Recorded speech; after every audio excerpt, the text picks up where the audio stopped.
Good evening, folks, and welcome to the live stream. I hope you're all very well this evening. Hope you had a good week, and obviously this has been a pretty intense week. New king, new prime minister.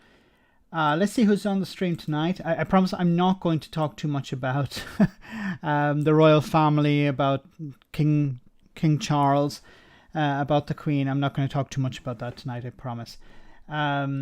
But before we begin, we have a super chat from Peter. Thanks so much, Peter. Just heard the new national anthem. It's going to take me a long time to learn the new words. Yes, there are a few changes, some slight changes in the new anthem, and I think it's going to take a long time for many people to switch over. Thanks for that super chat. Hope you're well tonight. We have Reese Bell. Great to see you, Reese. We have SD White. Great to see you. Ava, great to have you on, or Ava. We have Ruth, great to see you. PA 3456, great to see you on the stream. We have Colin, great to have you on, Colin. Greetings from New York. Hope you're well over there in New York. I know that maybe it's some trouble for Trump at the moment. What's his name? His right-hand man. Damn, the name is gone. He's been placed in custody, which is interesting. We have Oraman, great to see you, Oraman. Mark, great to have you on. Katrina Brights, great to see you. Ronnie, John O'Sullivan, great to see you. Fearless Wolf, hope you're well tonight, great to see you. We have Lenan, great to have you on. Daily Blaze, great to have you on too, hope you're well. Young Ralph, great to see you. We have Mega Harry Bomb, great to have you on. So the magic chair has got a new arse on it, and the golden hat has a new one under it. Yes. It's pretty quick change, you know. One passes and the other takes over immediately. Colin asked, will the Sunday roast happen this weekend? Political X seems like an enthusiastic monarchist. It will happen. We have two old favourites from the show back again, and I do recommend checking it out. We don't actually talk about the royal family or the Queen or anything like that, so don't worry, there'll be no mention of that. It'll be royal free Sunday roast. Do check it out. It was a very interesting conversation we had. We have also Kira, good to see you on, Kira. Thanks for moderating. We have Paul as well. We also have 91 leads and so many more. I can't say hello to everyone because we're up to 214 viewers. Hope you're all very well. Smash the like button. Remember to do that, guys, as you come on. As you can see here, it just says, and look, as I said at the beginning, I'm not going to talk too much about this because I know it's not in the interest of most people who view the channel. Not many monarchists on the channel, but I think it's something important just to touch on. So it says here, God Save the King. For the first time in over 70 years, God Save the King is sung publicly, and I'm not going to play it, but you can imagine. It goes on to say here also, King Charles names William as new Prince of Wales, which is related also here to, there was actually Kimru, the I think it's the website they support, or I don't know if they're a branch of the political party there, but they have put out a petition to end the title of Prince of Wales. Also, you know, the Prince of Wales is never from Wales. It's a bit of a false advertising there. Sorry, where is it here? So it says here, the king said his life will of course change as he takes up his new responsibilities as monarch. He said his son and heir Prince William succeeds him as Duke of Cornwall, adding, "I am proud to create him Prince of Wales." I'm not even going to say that in Welsh. I can't pronounce Welsh. Cymru, I know that the second word is the country whose title I have been so greatly privileged to bear during so much of my life and duty. With Catherine beside him, our new Prince and Princess of Wales will, of course, continue to inspire and lead our national conversations. helping to bring the marginal to the centre ground where vital help can be given. He also said he wanted to express my love for Harry and Meghan as they continue to build their lives overseas. It seems Welsh nationalists are not too happy with the idea of the Prince of Wales, and they'd like the title done away with. Blitzdose, thanks so much for that super chat. New here, separatist from Abden. Love your content. Thank you so much for that. From Aberdeen, I imagine. Short abbreviated Aberdeen. Great to see you on the stream. Hope you're well. Thanks so much for that super chat. Something I never thought when I started this channel was to see so many people from Scotland coming on and supporting the channel. There's a huge following in Scotland. I can't see it on YouTube because it just gives me the United Kingdom. But I can see that, speaking to people online, seeing a lot of the comments, there's a huge amount of support for the channel in Scotland. And I've said before that I have to come to Scotland, especially before the independence referendum, which is due to take place next year in October. So I hope to be over before then and meet up with some of the people. Maybe do a tour, a tour of Scotland. Hopefully I don't end up in some Rangers area and get tarred and feathered. Thanks for coming on the stream. Thanks for that support. Fearless Wolf, thank you so much for that super chat. When a member of the royal family dies, do they become a first ghost? Maybe they do. They certainly have magic powers. Well, some people certainly believe they do, so it's possible that they become one with the Force and they remain, or is it when you become one with the Force, you're no longer a Force ghost, or I don't remember. But remember Yoda and Luke became Force ghosts, so I'm pretty sure Elizabeth Windsor can become one as well. Thanks for that super chat. It says here also, Camilla, now known as Her Majesty the Queen Consort.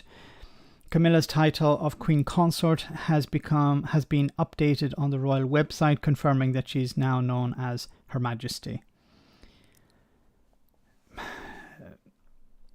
Yeah, Camilla had, Camilla during the 90s was vilified by the media, vilified by the country, and I think there was a real turnaround in the early 2000s, around 2002, 2003, when it became clear that she was going to marry Charles. And then I think they got married in 2005 or around that period.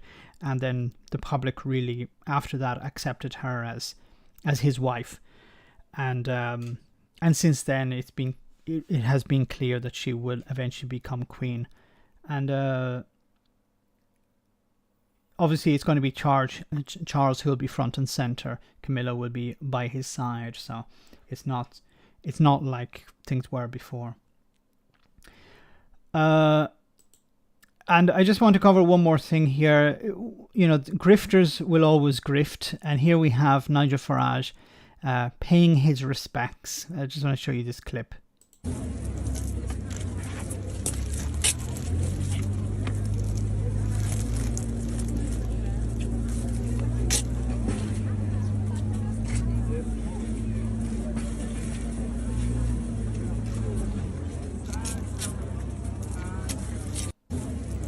Okay, just a few things to say about this.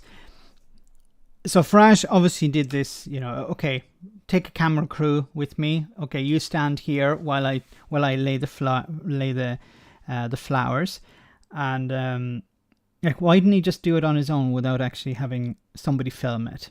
No, he has to film it because he has to be seen doing it because he can promote himself. This is about him always. It's always been about him. The James here who posted this says, not very respectful when you film yourself to gain attention, Nige. More an opportunist. Yes, once again, this is typical of Farage, just looking for attention. And I wonder how many takes did he have before he actually recorded this one and uploaded it. Once again, if you're really paying your respects, you just do it in private. You don't need to publicize it to the world. Anyway, I just wanted, he's a cretin. Oscar-worthy performance. Surprised he didn't have red, white, and blue gin. maybe he, after he put down the flowers, he went to everyone. Anyone want to buy my gin? I have a suitcase here of samples. They're only £3 a sample. Wasn't Nigel Farage whinging about the king? Had said about the Rwanda plan. Said the Rwanda plan was bad. Yes, it was about a couple of weeks ago. Nigel Farage was criticising the now king. The Tories and the right, well, the right in particular, have been criticising Charles for years, especially because Charles is seen as somebody who cares about the environment, who cares about particular social issues. And they have been vilifying him for years. And now suddenly they're like, oh, God save the king, God save the king. No pint or cigarettes. He seemed very much out of place with that, a pint and a cigarette in his hand. Well said, Peter. And thanks for that super chat. Regan Ali, thanks so much for that super chat. Great to see you. Nige jumped the line. I had to wait 2 hours to pay my respects like everyone else. I'm pretty sure he had a few people paid to push aside the crowd and let him in front and center. So and then he was he returned to his chauffeur driven Range Rover to go off and pester some people at a hotel, no doubt. Primark suit. No, I think he spent quite amount of money on suits. It's more like a Jacob Rees-Mogg who Jacob Rees-Mogg looks like somebody who buys suits that are 3 times too big for him. One's from he wants 1980s style suits as well. He's like, he goes in to buy an 1880s style suit and they misunderstand him and give him a 1980s style suit. Charles loves the environment. His Aston Martin runs on wine. I think he's changed his Aston Martin to a Tesla as far as I know. So, was this pic taken during lockdown? A pre-Mali suit. George at Asda. Probably sold off the flowers after, so the money for them didn't come out of his own pocket. It's like, yeah, okay, finish recording. Okay, grab those flowers. We can still make it back to the to the shop, and then I can get the money back or something.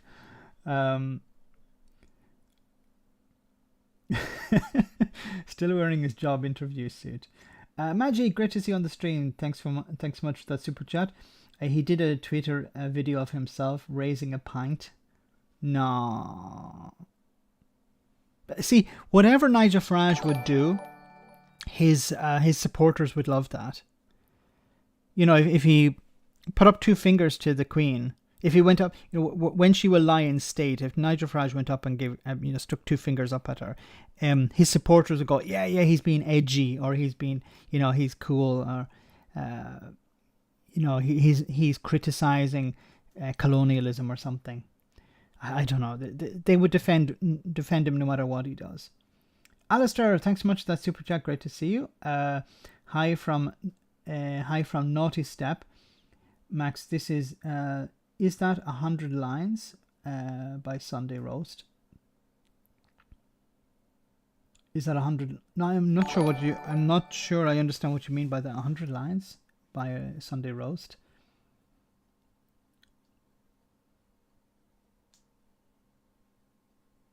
I'll have to avoid milkshakes. Was Fartage not wearing his Oxfam suit and short shorts? No, he does that on his Zoom calls. I bet Nigel garbage reeks of gin, slugs, cigars, and Wax. Jacob Rees-Mogg gets his suits from Quantum eBay, imported from the 19th century. Mogg looks like he's been dressed by primary school kids for a Christmas carol play. Oh my goodness. If he got putting up fingers to up like that, his supporters would blame the press for reporting it. Yes. Jacob Rees-Mogg then hands his suits to his son. My God, it must be terrible being the son of Jacob Rees-Mogg. Like, I saw that clip. I don't know if you guys saw that clip online of Jacob Rees-Mogg when he was a kid. He was about maybe 10 or 11 years old, and he looked exactly the same, and he even had a friggin' monocle, and he was sitting in the back of a Rolls Royce or something, and he was talking about trickle-down economics or stocks and shares, and I was just thinking, what a sad existence this kid had. You know, most kids would be out playing football or climbing trees or, you know, having fun with their friends, even playing video games.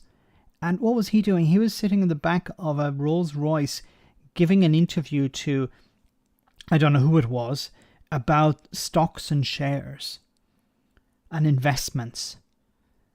No wonder he's turned out the way he has.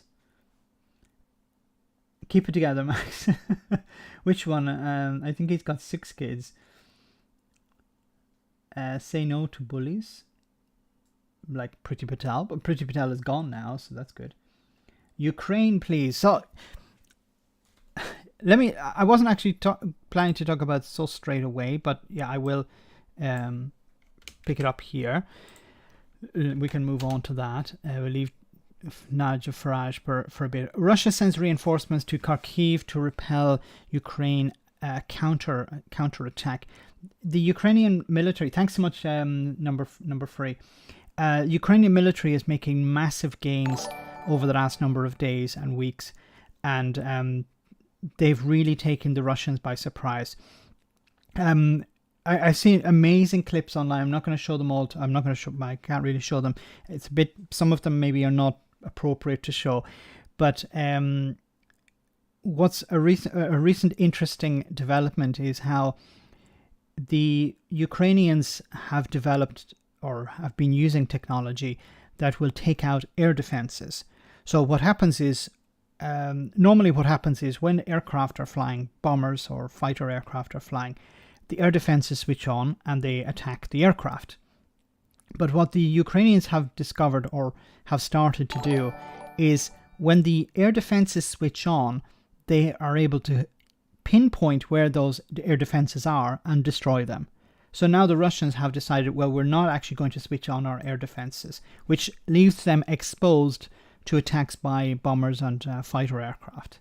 It's and we're starting to see more and more older equipment being used by the Russian army. I saw a picture the other day of a shell with the date of 1964 on it. There are rumors of the Russians begging North Korea to provide them with artillery. You know, who the hell goes to North Korea to ask for artillery or any sort of equipment? It just shows an absolute desperation on the Russian side. And of course, these sanctions are driving the economy into the gutter. There was a report a few days ago, I think it was maybe even yesterday, where a municipality in, I think it was maybe St. Petersburg, who had sent a letter to the Russian parliament, the Duma, demanding that Vladimir Putin be tried for treason. So, you know, before we saw the protests by Russians who are anti-Putin, we saw those people being brave, heroic people being arrested by the police. There was the iconic one of a young woman who was holding up a sign with nothing on it, just a blank piece of paper, and she was arrested by the police for protesting and taken away. You know, many of these people are treated horrendously in custody, and their families are threatened. But the fact that a Russian local government have decided to, take actions against Putin in this way really shows that perhaps there are real cracks starting to appear in his regime, and we could be getting close to the end, because the military is collapsing in Ukraine.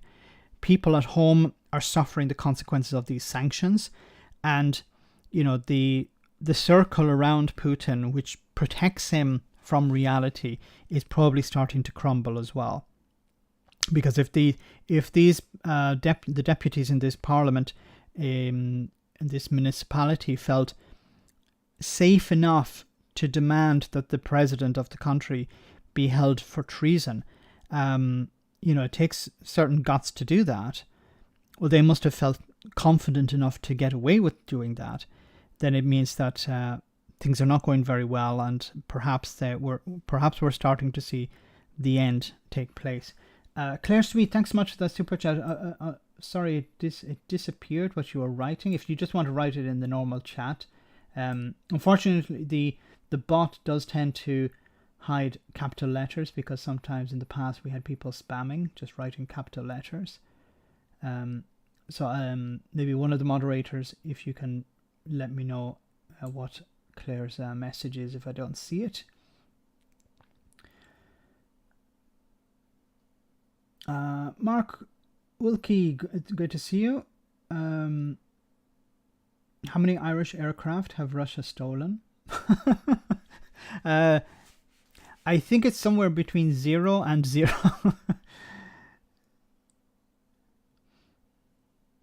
The Russian river carrying the Tories may dry out. Yes.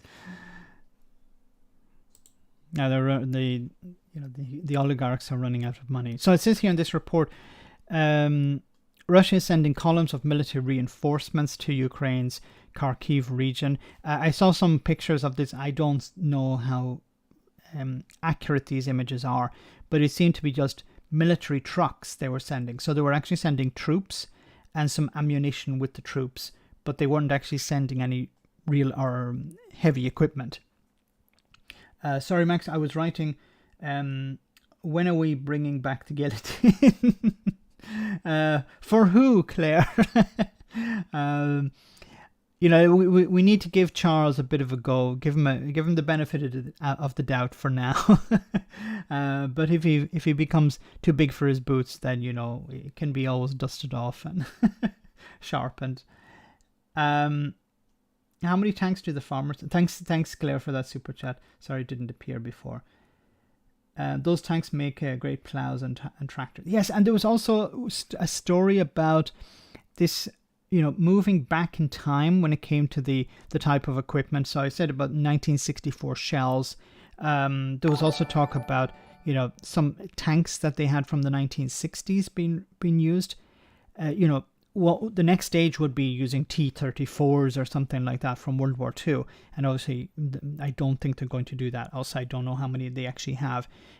Obviously, these are, completely useless today. They would be taken out by probably a modern rifle would probably penetrate the armor on a T-34. But also, like, how do you maintain them? You need people who know how to maintain them.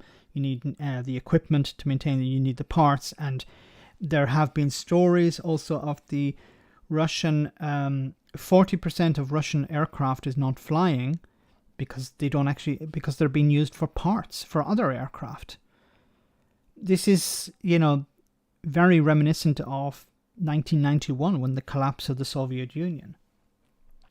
No DLC, great to see you on the stream. Thanks so much for that super chat. Also remember the name Paul Yuri, a UK aid worker, was murdered by Russian torturers, like trying to extract a confession. My God.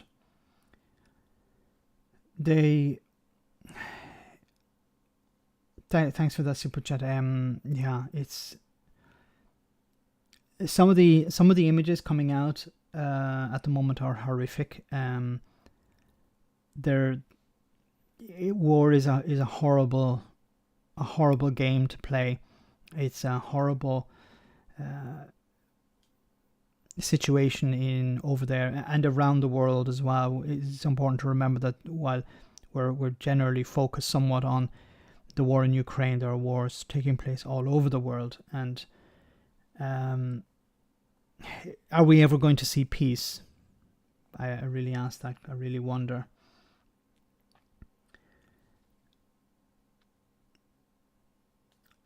With the death of Lizzie, methinks it's also the death of the UK.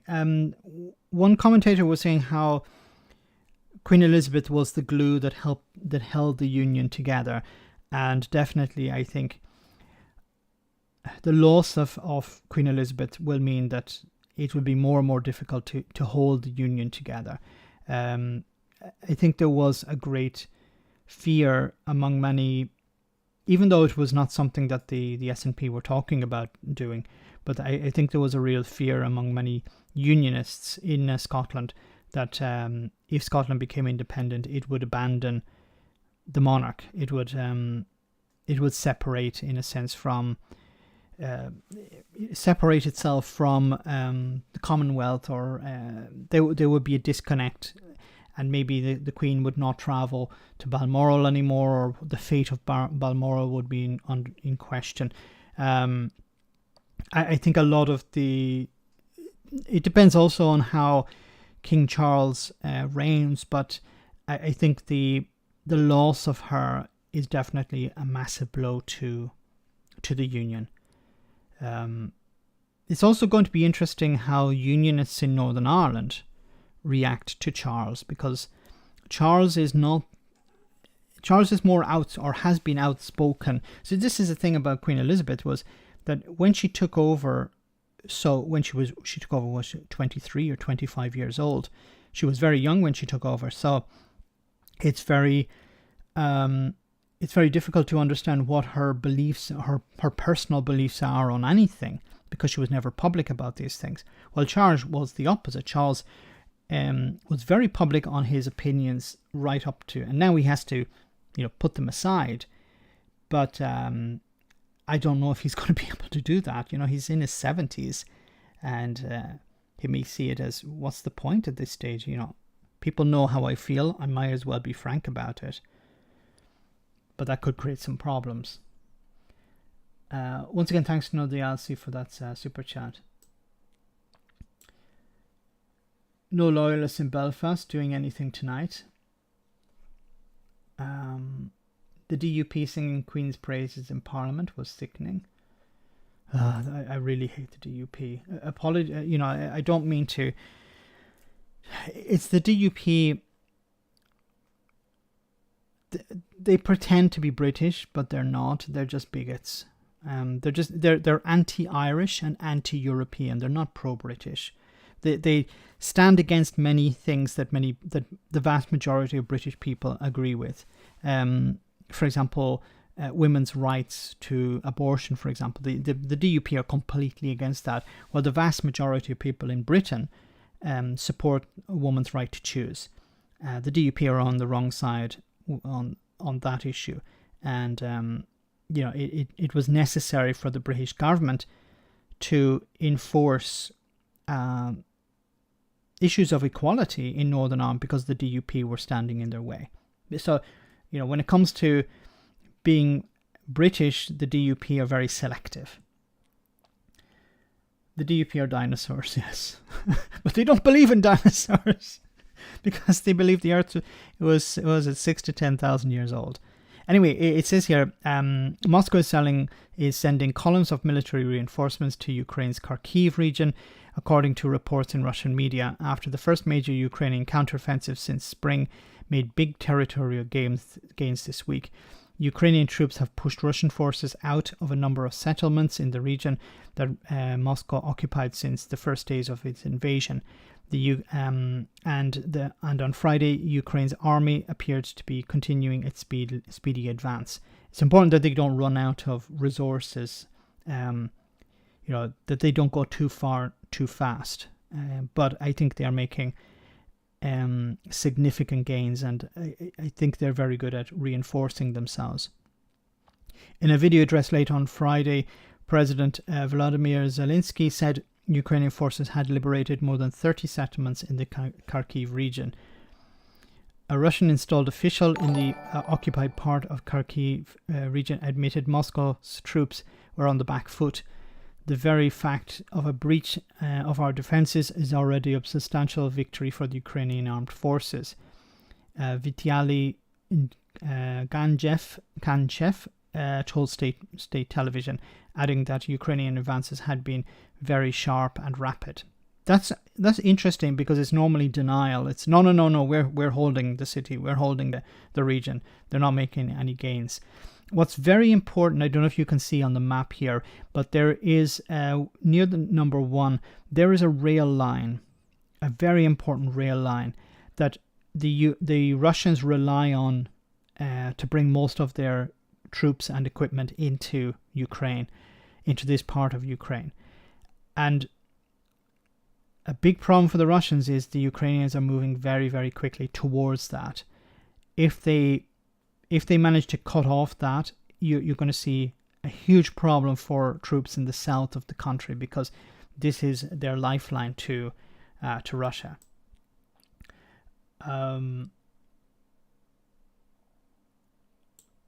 Alistair, thanks so much for that super chat. Max, you need to read the spider papers that Indie Truck Davy posted on to Davy's show about King Charles. Okay, I'll check the spider. I've heard about those before. I think it was when we had Indie Truck Davy and Random Scottish History on. There was a mention about the spider papers. So I will definitely look into that, and I'll look at Indie Truck Davy's video on that about King Charles. Charles first or second or third? That's what I need to see. Thanks so much, Alistair, for that.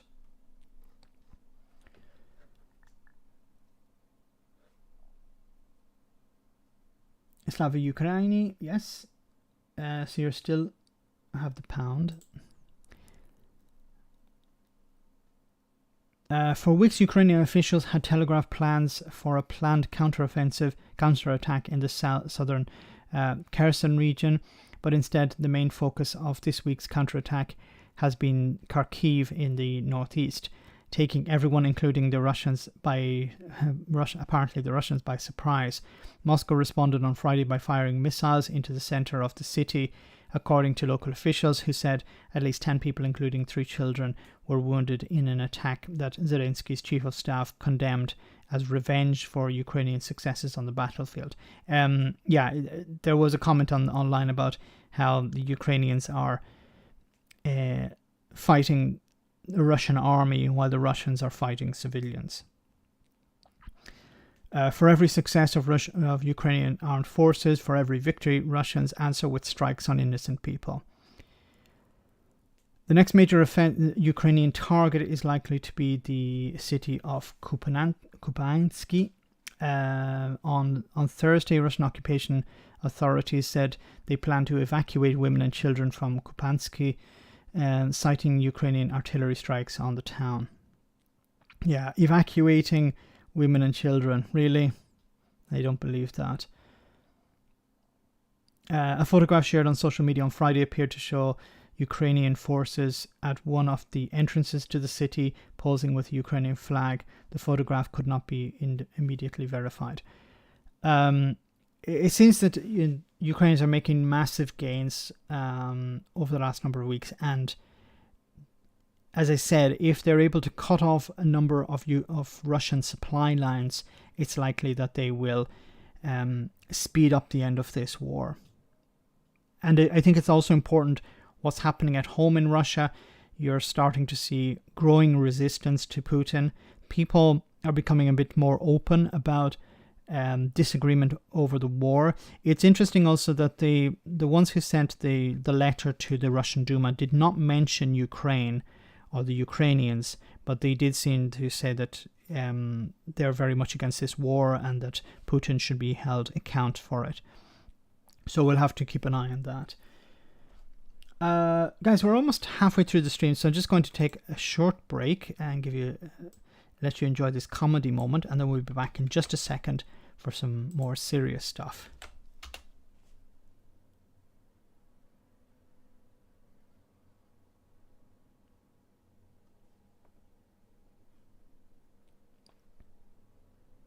Admired. Wait, turn it up a little bit. This is Liz Truss delivering her speech. You were admired from Kiev to Carlisle.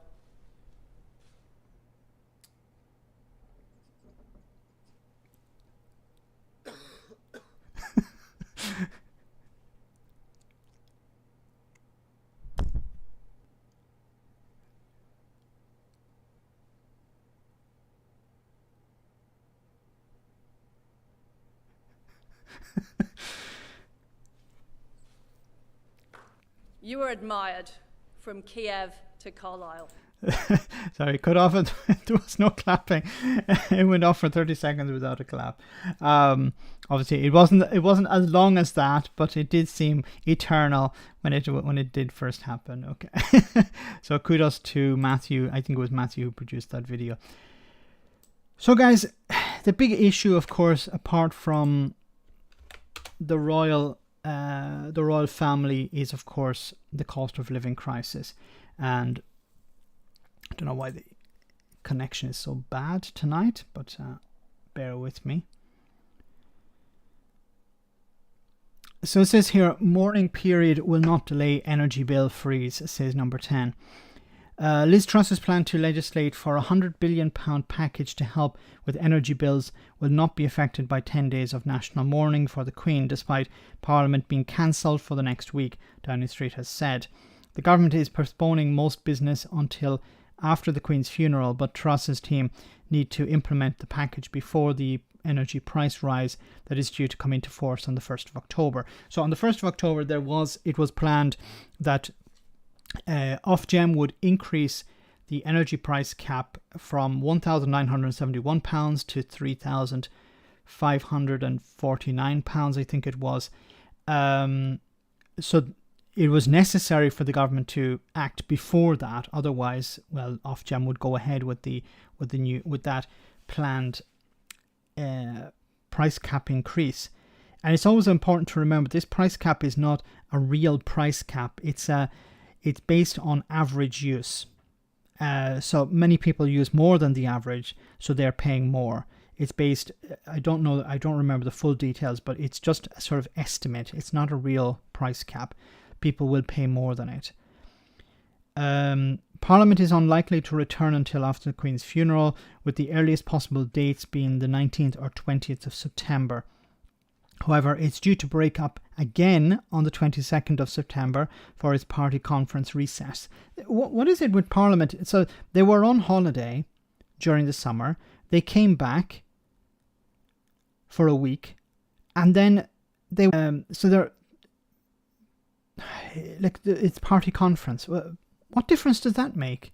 Can't MPs pop in the morning?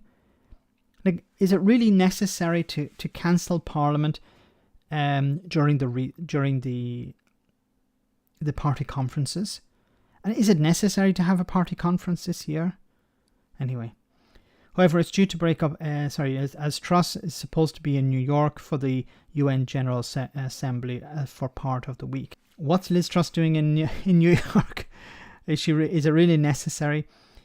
On Friday, Downing Street said plans would be put in place to ensure the support package was made available in time, and suggested that legislation would not be needed for the £2,500 cap on average bills to be put in place.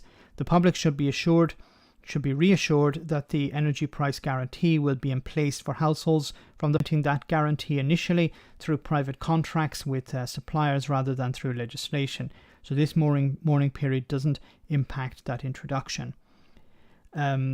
Just a little comment I want to make on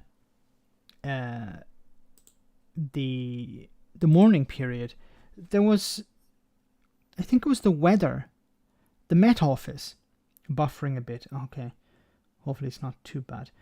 The Met Office said that they're not actually going to release reports out of respect for the Queen, the former Queen. Okay. The Premier League has suspended games until further notice, I think. Like, I understand, is it not enough just to do a moment's silence for football players, for example, to wear a black armband? Something like that. Is it necessary to bring everything to a halt for 10 days? If it was like for 2 or 3 days, okay, that'd be bad enough for most people, but 10 days? We've just had 8 weeks of a Tory party conference. Very well said, Oraman, yes.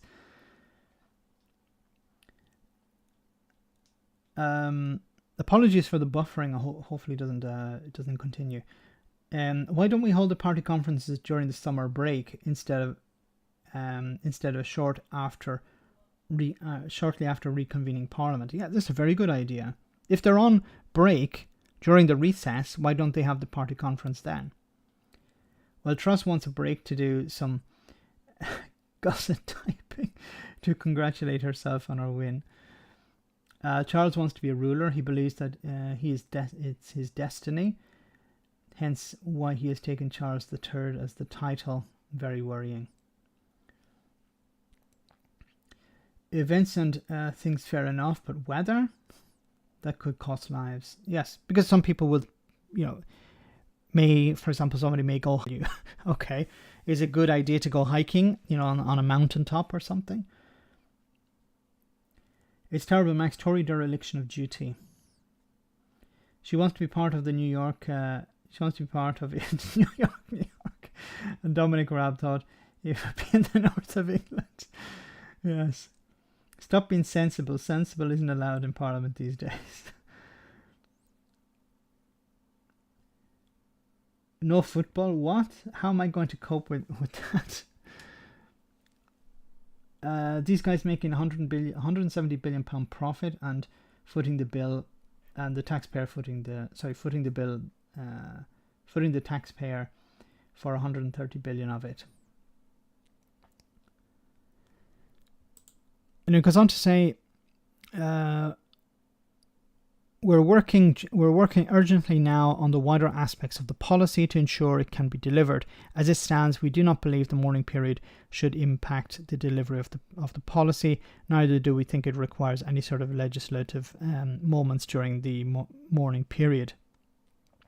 We will be working with the Speaker to introduce any legislation that is required as soon as possible after the mourning period concludes. With ministers holding back from outlining further details during the mourning period, energy suppliers are expected to contact customers before the 1st of October to explain how the announcement affects them.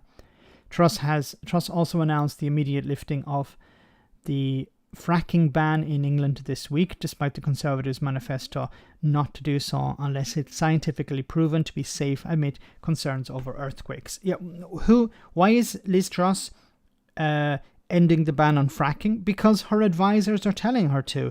And why are her advisors telling her to? Because her advisors come from these right-wing think tanks that are funded by so the fossil fuel industry want to do some fracking.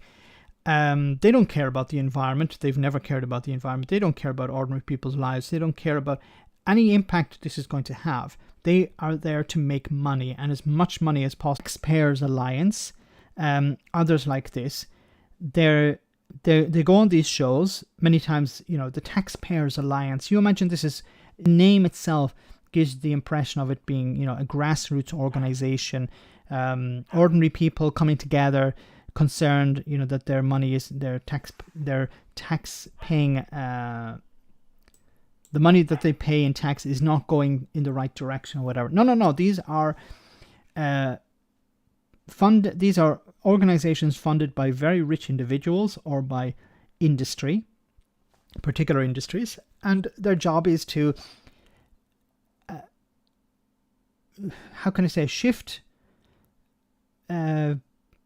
public opinion for or against something. If you look online, I don't have it in front of me, I just thought of it now, but if you look online, Google searches on fracking, it's increased massively over the last number of days. Because people are like, what is fracking? What is fracking? Because it's been now introduced And you're starting to see the likes of GB News inviting, or even not even inviting, just promoting fracking, or inviting people on who are supportive of fracking. And it's interesting is that most of the fracking will be done, if it's done, is in the Red Wall area.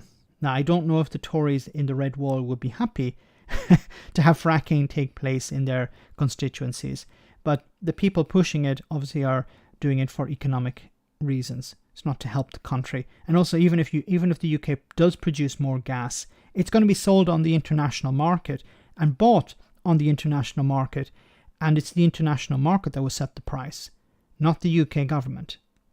So producing more gas is not going to reduce the price, or if it does, it will be insignificant. SD White, thanks so much for that super chat. If Charles takes a more active role, can you imagine what a meeting between him and Jacob Rees-Mogg would be like, considering Jacob Rees-Mogg is a climate change denier and is against renewables? Yes, although I don't think it would be a meeting between those two, but it'd be more a meeting between Liz Truss and Charles. But yeah, it'll be interesting to see if Charles takes a more active role. He's passionate about these things, and I don't think he's going to sit idly by. I said before at the beginning, Charles is an old guy. He's 73 or 74 years old. I don't see him changing now. And if you're king, you may say, well, I have every right to get involved with this. Now, he has been groomed to be king. He has grown up learning what he needs to know to become king, how to rule, what to do, what not to do. But I think if he sees people like Jacob Rees-Mogg allowing his country to go down the toilet, in an almost literal sense, like for example, if King Charles goes out to some town to meet with people and they say, come down to the beach, Charles, and look at the raw sewage being pumped into the sea, how will he react to that? He's an environmentalist. He will, if he's an environmentalist, he'll be bloody well upset. Is he going to have a meeting with the government? I imagine if he does, it will be behind closed doors. But what could he do? He could refuse to sign a bill. The government tried to push through some policy and he said, I'm not signing that. Then you'd have a constitutional crisis. Does Charles want to get involved in constitutional crisis? I don't know. So you could get to a stage where he says, I'm not signing this. I'm not going to allow you to destroy the environment, something that I care about. I think it could become difficult for him. Thanks for that super chat, but it will be interesting. Gareth, thanks so much for that super chat. Great to see you. Yes, Meghan, always up to no good. It's after the Queen's death had been announced. You had the right-wing media, the GB News people, the talk radio people attacking Meghan Markle. You couldn't wait 2 minutes, no. So she'll be a hate figure for the rest of her life. They see her as the one who took Harry away, poisoned Harry's mind. Nothing to do with her race, of course. Nothing. The way that there were newspaper articles from the Sun or the Daily Mail where they were talking about what's her name, Catherine. She's wearing this outfit. Oh, doesn't she look wonderful? Just after she gave birth. And then you had Meghan, who did exactly the same thing, and they were criticizing her. She replaces Camilla. Never mind, the Australian beach was not open before 1956. It was solar panels, ground mount and rooftop paired with stationary batteries will be civilization's primary source of energy. As soon as you'll be charging the battery during the day and you'll be running off the battery at night.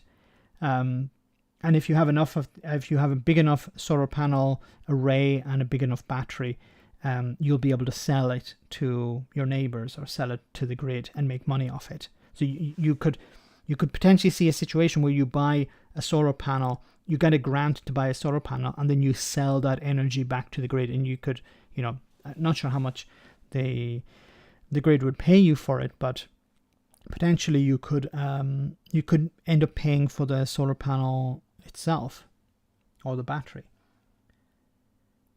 No future for you.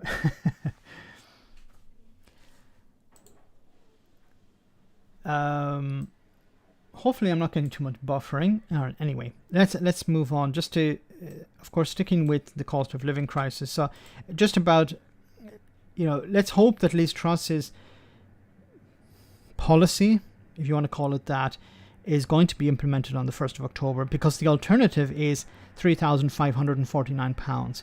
Now, this 2,500 is obviously much higher than what people are paying at the moment.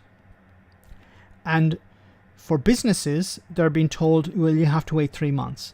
And whatever support we do provide you will be reviewed after 6 months. So schools, hospitals, I also imagine food banks, well, they'll get a little bit of support, but it will be after 3 months. And it relies on Jacob Rees-Mogg, the business secretary, coming up with something. Don't hold your breath.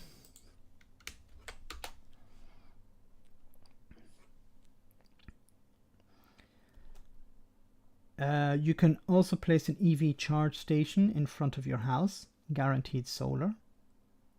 Councils as well, Max, yes. Don't mention rationing. Why energy crisis may need another Truss U-turn. So alarms blare as a huge storm crashes off the North Sea, taking out St. Fergus gas terminal in Aberdeenshire. A power failure renders the Hatfield Moor gas station storage facility in Yorkshire useless. A foreign power attacks subsea cables from Norway. Steam calm, it's only a drill. These are some of the eventualities the energy industry will simulate next week as the routine annual gas emergency gas shortage drill takes on national significance. The length of the exercise degree, which is run by the National Grid, has been doubled this year from 2 days to 4, and takes place on the 13th to 14th September and the 4th to 5th of October. It should not come at a more relevant time. Debate is raging over how probable blackouts are this winter, and whether Liz Truss's energy bill freeze increases that probability, because she is not encouraging rationing. So this is something I was to mention. I think, I don't remember if I mentioned it or not on one of the live streams, but here in Italy there's talk about rationing. So how will that look? So they're going to ask people to shift most, and this is something logical, but they're asking people to shift most of their use, like washing machines, dishwashers, things that consume a lot of energy, shifting their use to evenings or to night usage. And they're going to ask municipalities, town councils, whatever, to switch off some of the lighting that they normally have around the city or town. Shops will be asked to switch off. I don't know if this will be mandatory or not, but shops will be asked to switch off their displays, when the shops are closed. Something I completely agree with. What's the point in having these shop fronts fully lit when they're actually closed? So this is going to save some energy as well. And this is something that, makes sense. We need to ration the amount of energy we use. And this is going to have the flip side, the silver lining in a way. This is better for the environment because we're wasting less energy. The Norwegian people themselves would love to destroy this cable. We don't see the problem with turning off lights for public buildings, etc. Should be happening anyway, yes. Francois will be running up and down the country looking in windows and heating buildings with his beetroot pots. That's good. Use it use it on the night when the planning blackout occurs. Exercise bike plus car alternator plus 2-truck battery plus 240 volt inverter, free-ish energy, at least for the fit and healthy. Yes, and add solar. Gareth, thanks so much for that super chat. Can't believe a man's gonna be queen. Okay.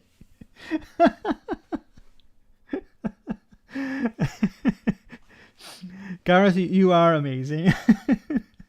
You always make me laugh. Wokey cookie. I can't believe a man's going to be queen. Well said. Thanks for that. In the rest of Europe, officials have already taken action to limit usage in a variety of ways. As Vladimir Putin weaponizes gas supply even further, Germany has capped heating of public offices at 19 degrees, 66 degrees Fahrenheit, and switched off lighting on public monuments. In Spain, air conditioning in hotels and restaurants can go no lower than 27 degrees Celsius, and in France, air-conditioned shops that do not open their doors that do not keep their doors shut to save energy risk a £650 fine. In California, consumers have been asked to reduce consumption as a heat wave puts strain on the grid. What we want you to do, this is good for all of us. We work together, and not the climate crisis, that's going to go on for a very long time, but this energy crisis is over. Perhaps it will change people's minds. People will be a bit more attentive, more careful about how energy is used and how energy is produced as well. There's some extremely large industry consumers of gas in the UK and are interruptible that are on interruptible contracts, so they get slightly cheaper for the likely need to stop gas use when demanded. That's interesting, Jamie Mack. The slightly cheaper rate saves a lot, as they often use a lot of gas.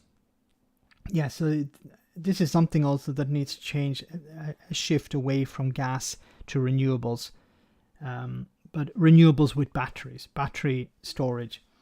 I think I talked about it on one of the live streams some time ago. Magic, great to see you. Magic, thanks for that super chat once again. For the first time in history, the session council will be televised. For the first time in history. That's interesting. I guess, yes.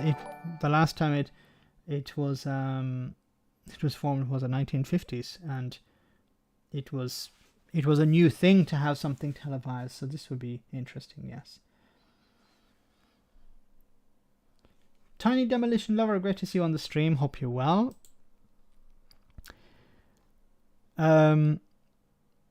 It goes on to say, ultimately, with inflation running at 10.1% and the £2,500 energy bill freeze still nearly double the Ofgem's price cap of a year ago, many consumers will ration their usage with or without a government or industry-led campaign.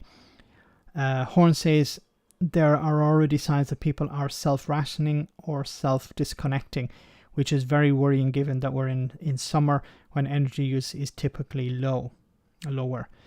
Yeah, it's, once again, if people are struggling to pay their bills now, what happens in the winter? Liz Truss's plan is to freeze energy bills, for normal usage at £2,500 per year, but many people can't pay that already. So what are people going to do? There needs to be not just freezing the price, but also providing real support to people, financial support, because it's not just energy bills that are expensive, it's also food is more expensive, rent is more expensive, other costs that people have gone up, and if you want the economy not to slip into recession, then you need to provide people with money. Give them money, they'll spend it. Give them a bit more, and they'll spend it in the economy. the local economy. At the minute, people are struggling just to pay their bills. If you give them some money, they'll pay their bills, but they're not going to do anything more with it. That's why it's necessary to give them much more.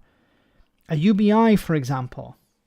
Gareth, thanks so much for that super chat. Am I the only one who thinks that Liz Truss told Her Majesty the Queen, "There's only room for one Lizzie in the kingdom, sister"?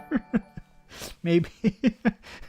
You know, it is a coincidence that, you know, Liz Truss visited the Queen, and then the next day, we all know what happened. Is it a coincidence? Or did Liz Truss say there's only one place for one of us in this town? UBI.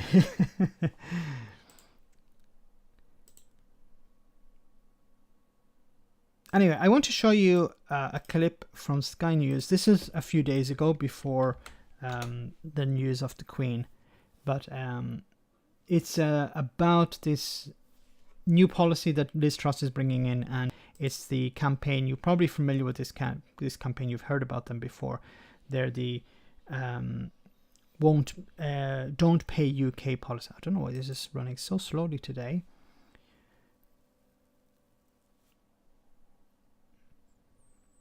On our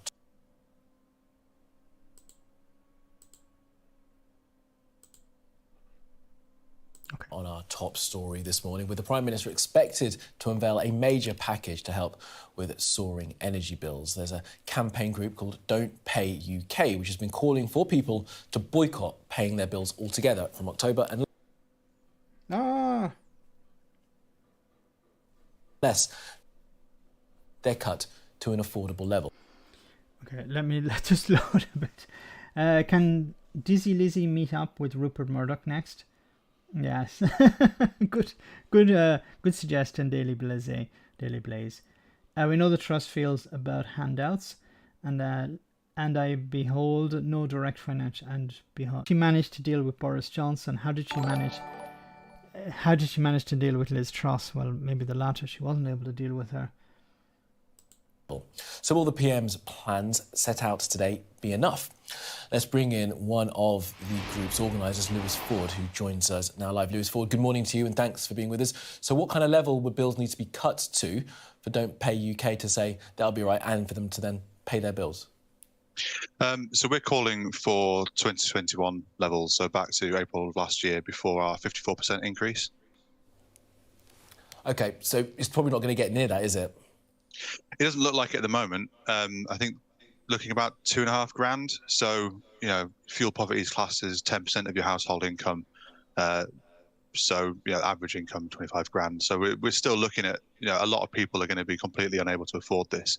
You know, we've got a lot of people in fuel poverty already with the current prices. So, yeah, we're still going to see a lot of people struggling from this, I think. And you're still... So you've heard it there from the Don't Pay UK. So if this was before Liz Truss went ahead with confirmed the price hike to 2,500, which she said she'll also include 400 of a discount, which will bring it down to 2,100. But Don't Pay UK was talking about reducing it to 2021 levels, which was about 1,000, 1,200 or something like that. So this is still twice that. So obviously, I presume that they're going to go ahead with their campaign on the 1st of October and instruct people not to pay. What will happen now? If, on the 1st of October, how many people, I think it was 100,000 people signed up to this. So are these people going to pay the bill or not? I think there's a real risk that if you don't pay the bill, you could get cut off. Or forced onto a prepaid meter. But once again, unless there's more support coming, more and more people are going to struggle and be stuck in fuel poverty. So we'll be campaigning then at that point, after we hear the announcement today, for people not to pay their bills come the 1st of October? It's looking that way. If the announcements that have been rumoured are coming, then yeah, I think so. And you know, we're not just campaigning to stop paying bills. We're also networks, things like mutual aid, in order to help people this winter who are going to go without energy and who are going to struggle. I'll come on to a bit of that work in a moment, but let me just get this right. Are we still at the threshold that you guys are waiting for 1 million people to join the campaign before you say, don't pay your bills? Yeah, so the most important thing for us really is the number rather than the date. So, we know that 200,000 people so far have, we've been heard. These demands have drawn the attention of this government, and things are being done. So we think with 1 million people, the pressure that would apply, we'd be able to get to these more affordable levels. Yeah, I mean, it's the first time that I've been able to speak to you guys. Does it feel like people have stopped joining up to this, or are you happy with the numbers that are still joining up to the campaign? We had 25,000 people sign up on Tuesday, so we're still seeing the number going up. I mean, I've got the ticker open on my other screen. I can still see people joining as we speak. That's good, because there's always a fear that these things are run out of steam. Gareth, thanks so much once again for that super chat. Joking aside, I'm genuinely saddened by the passing of Her Majesty the Queen. Don't think I'll ever forget the significance of her Dublin visit in 2011. I remember, and you can find the images, and you can find the video online where she spoke in Irish. I think she said, "Thank you, my friends." So that was, a very big moment in Irish history. The idea that the monarch would come to Ireland and, be given a state visit, and for her to speak in Irish to the people there. So that I think it mended many bridges. But of course, Ireland has changed a lot over the last number of decades, and I don't think it would have been possible sometime before that. The royal family and since then the royal family have been welcome in Ireland. We've seen trips by William and Kate. We've seen trips by Charles. Harry and Meghan, I don't know, but probably they have visited themselves as well. So it's there'll probably be a state visit by Charles as well, I imagine. And the DUP will be spewing. It pisses off the DUP a great deal, because they don't want Ireland and Britain to have friendly relations. They want this antagonism to continue. One can only hope and deliver for the people for once. So it will be interesting if these don't pay. I think after the mourning period, I think things are going to start returning to normality politically. And as we get closer to the 1st of October, more and more people are going to say, well, wait a minute, this support from Liz Truss is not enough. Unfortunately, during the mourning period, a lot of the political commentary has been put on the back burner. And I think this is one of the reasons why more and more people are shifting to YouTube or TikTok or other forms of social media, because the mainstream media, the BBC, Sky, are going to be talking about the mourning period until there's a funeral. And we're talking probably another week or 10 days of just repeat after repeat of the Queen's life. And look, I don't think there's anything particularly wrong with talking about the Queen's life, but I think it's going to piss off a lot of people. For a days, okay, it's good. 2 days, enough. 3 days, please switch it off. Please change. There are other issues on. We need to deal with the cost of living crisis. There's a war in Ukraine going on. There's climate change. There are so many issues that need to be dealt with, need to be talked about. And I'm afraid the death of the Queen is going to overshadow everything. And there are real issues. I'm not saying it's not an issue, but there are issues affecting people who are living at the moment and struggling at the moment. And I think it's a disservice to forget about them. We already know she's dead. They don't need to keep saying it again and again ad nauseum. Yeah, I agree, Katrina. You're right. Like, cover it for 2 or 3. Look, I don't decide these things, so maybe it's stupid of me to comment on it, but talk about it for 2 or 3 days and then move on. Even the royal family itself moves on as soon as the Queen dies. Like they say, the Queen is dead, long live the King. They don't wait around for weeks and months before saying long live the King. They say it immediately. It's there has to be, yes, a mourning period, but does it have to consume everyone's life? And the way that the media is going along with this, the way the institutions, as I said at the beginning, those football matches cancelled because of this. The weather station, the Met Office, is not issuing updates out of respect. What the hell? It's going to piss off a lot of people, and I think there were actual complaints to the likes of ITV and the BBC after Prince Philip died, and there was a period of mourning for Prince Philip, and the public just said enough.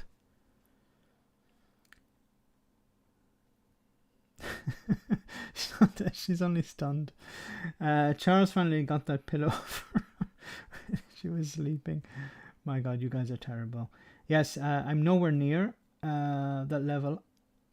Oh, sorry. What about Trump? Yes, Trump hopefully will end up in prison. Steve Bannon, that's the name I couldn't remember earlier on. Steve Bannon has been arrested or put in custody, so let's hope that he ends up in prison. Yes, there were complaints when Philip died. Weather has been on BBC Max, but totally agree. Also, the Met is not going to necessarily do overseas weather. No.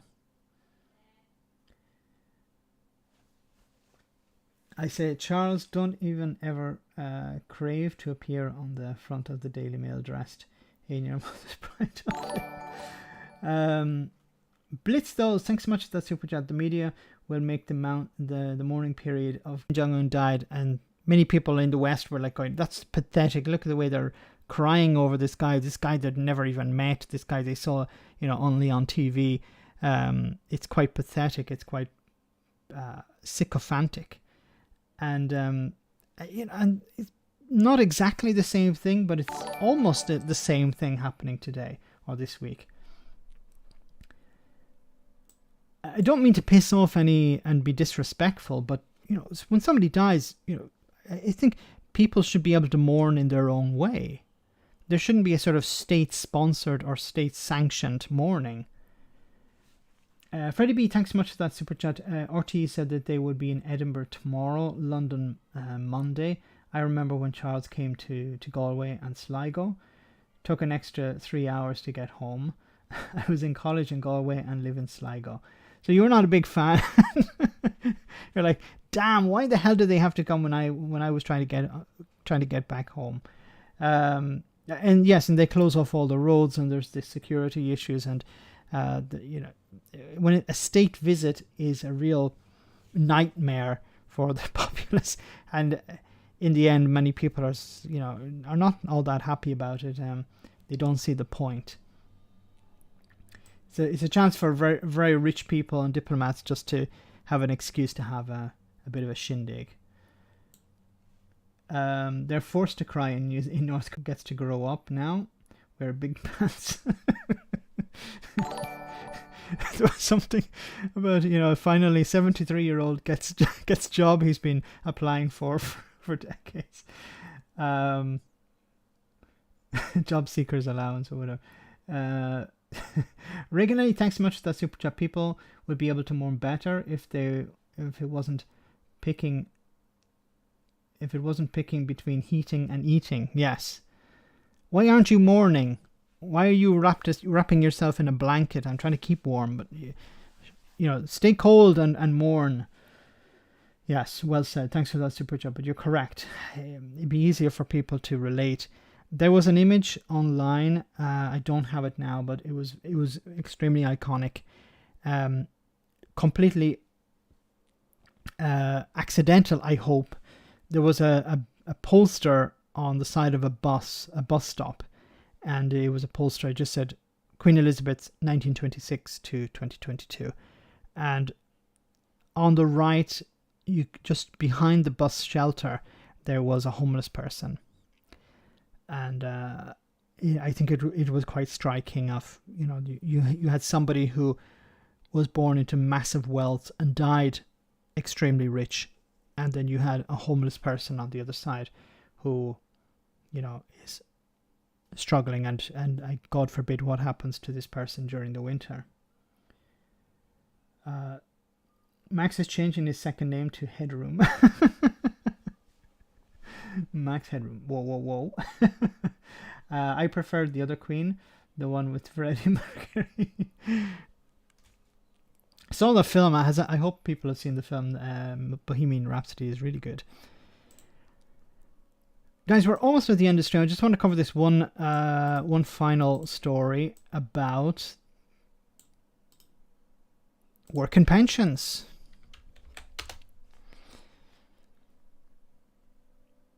It says here, Cost of Living Work and Pensions Committee publishes government response to report. It says here, the Work and Pensions Committee has published the government's response to its report on the cost of living and support measures available for people claiming benefits and the state pension. So it talks about this report, and then it says at the bottom, the chair's comments. The Right Honourable Sir Stephen Timms, MP. I really like Stephen Timms. He's a good guy. Chair of the Work and Pensions Committee said, the government's rejection of our recommendations at a time when so many families are continuing to feel real pain from rising prices is disappointing. While a package of support for energy bills is promised, the appointment of a new Secretary of State presents a fresh opportunity to consider whether a change of approach at the DWP could also offer extra help for people through the benefit system. We look forward to questioning the new Secretary of State in the coming weeks and hope she can use this autumn's annual statutory review of benefits and state pensions to make the social security system more agile in adapting to the turbulent economic times. So the committee sent a report to the government, and the government basically ignored the report. Fearless, thanks so much for that super chat. Number one selling item on Amazon is a mug of the Queen. Yeah, I imagine as far as I know, the Buckingham Palace's shop online is closed. So imagine people are going to Amazon to buy mugs of the Queen. I think they were one of the best-selling items during the coronation, and obviously now that she has passed, it's going to be something people want something to hold on to, something of her. We're weird, aren't we, us humans? We have a strange way of dealing with death and dealing with life. Thanks for that super chat. But you can see here that the Department of Work and Pensions has a new minister. And this new minister, she's not very well known. I even forget her name at this stage, but I have covered her before. But she's completely indifferent to the struggles that people are going through. Not as bad, probably, as Therese Coffey. But then you have Therese Coffey who has now become the health secretary. God forbid. Somebody who doesn't care about people on benefits certainly won't care about people who are struggling to get treatment, or people who are struggling to get a GP appointment. Out of the frying pan really into the fire here. And this report from the committee, the government are supposed to take on these recommendations. It's unlikely that they will. As I said, there is this Chloe Smith. Thank you so much, Bill. There's support for people. Well, support, if you want to call it. Energy bills are going to be frozen at a higher rate. Liz Truss talked about cutting national insurance contributions, freezing them or cutting them. But how does that help people on benefits? They don't pay national insurance contributions.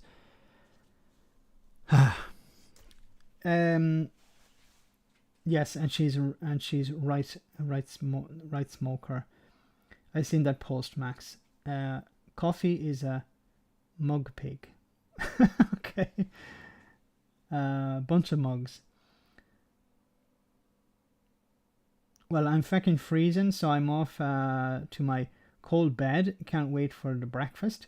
So I mean lunch. So no, I had that yesterday. Good God, I hope I don't wake up. Sorry to hear that, Gerard. I'm on universal credit too. I've been saying to my co-host Alex, so we need to get somebody on.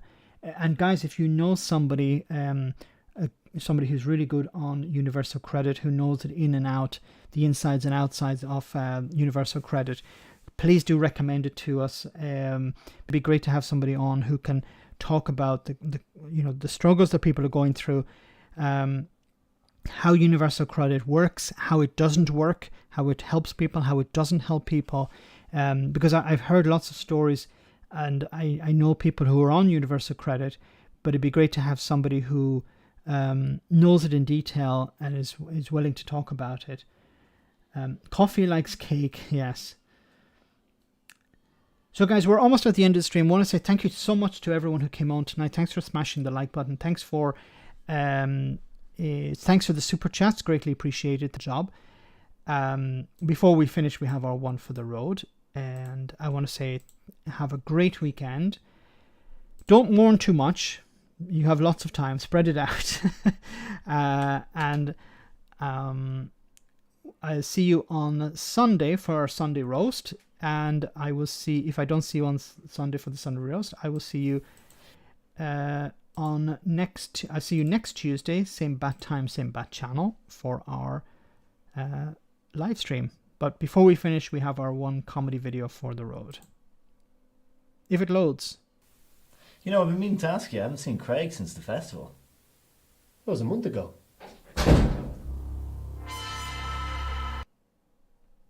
Why is it not working?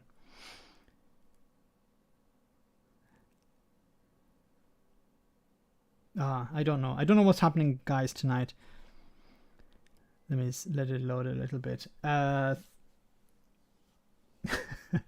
He's climate friendly.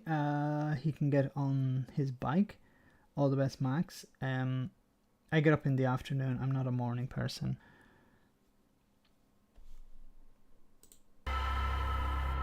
Jesus, are you okay? Never better. What happened? I've seen things. I was with him on the Saturday, he was fine. That was the first day. Before the rain. Before... with the Portaloos. Portaloos? 20,000 campers for Portaloos. I'm sorry, guys. It's not some problem with the connection. So I let it go. So have a great weekend.